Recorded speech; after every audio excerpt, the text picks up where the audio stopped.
संभल में हिंसा के 8 दिन बीत चुके हैं, लेकिन राजनीति है कि खत्म होने का नाम नहीं ले रही। आज संभल को लेकर संसद में समाजवादी पार्टी को बोलने का मौका मिला और इस दौरान पार्टी अध्यक्ष अखिलेश यादव ने इस हिंसा को लेकर बीजेपी सरकार को घेरा है। संभल हिंसा को सोची समझी साजिश बताते हुए अखिलेश यादव ने इस घटना के लिए पूरी तरह से यूपी सरकार को दोषी ठहरा दिया। अखिलेश यादव ने आरोप लगाया, अगर इसी तरह मस्जिदों को खोदेंगे तो हम देश में भाईचारा खो देंगे। साथ ही संभल की हिंसा को उन्होंने दिल्ली और लखनऊ की लड़ाई करार दे दिया है। वहीं दूसरी तरफ बीजेपी ने अखिलेश पर मुस्लिम तुष्टीकरण का आरोप लगाया। बीजेपी कह रही है यूपी उपचुनाव में अपनी हार से बौखलाकर समाजवादी पार्टी ने संभल में दंगा करवा दिया है। लेकिन इस बार पलटवार के बीच कई सवाल हैं। आखिर देश में कितने संभल हैं, इनका कैसे हल निकलेगा? क्या संभल, बदायूं, अजमेर राजनीति का है फेर? क्या इतिहास के नाम पर भविष्य की लड़ाई की बुनियाद रखी जा रही है? और सवाल यह भी है कि संभल के सच से दिक्कत किसको है?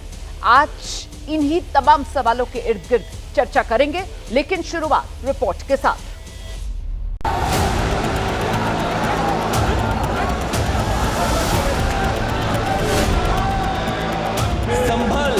संभल का माहौल बिगाड़ने में संभल में हिंसा के 8 दिन बाद आज इसकी गूंज संसद में भी सुनाई दी। अखिलेश यादव की अगुवाई में समाजवादी पार्टी ने आज संसद के दोनों सदनों में संभल की हिंसा को लेकर बीजेपी को घेरा। अखिलेश यादव ने आरोप भी लगाया कि लड़ाई संभल की नहीं बल्कि दिल्ली और लखनऊ की है।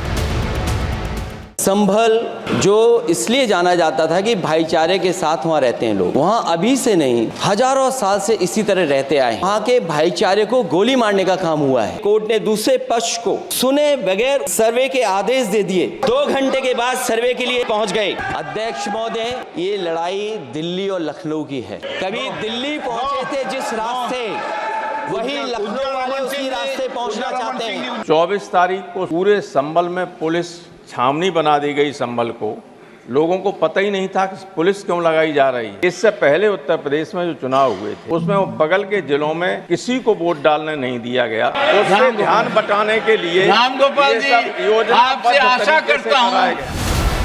बीजेपी ने पलटवार करते हुए अखिलेश यादव पर तुष्टीकरण की राजनीति करने का आरोप लगाया। ये मुस्लिम वोटों के ध्रुवीकरण, तुष्टीकरण, एकत्रीकरण के लिए और उनको संतुष्टीकरण के लिए आज उनका ये 0 आवर में उनका प्रश्न था। संभल की घटना एक तरह से एक षड्यंत्र था। सुनियोजित तरीके से घटना कराई गई। ईंट पत्थर पहले से इकट्ठा करके पुलिस पर हमले करने का काम किया गया। समाजवादी पार्टी के लोग इस प्रकार की घटनाओं को उकसाने का काम करते हैं। संभल की घटना को भी वो एक तुष्टीकरण की नजर से एक पॉलिटिक्स करने का काम करती है। उधर यूपी के बदायूं में भी संभल जैसा ही एक मामला है। बदायूं की जामा मस्जिद को नीलकंठ महादेव मंदिर बताकर कोर्ट में याचिका दायर की गई थी। आज इस मामले में कोर्ट में सुनवाई होनी थी, लेकिन फिलहाल इसे टाल दिया गया है। अगली सुनवाई 10 दिसंबर को होगी।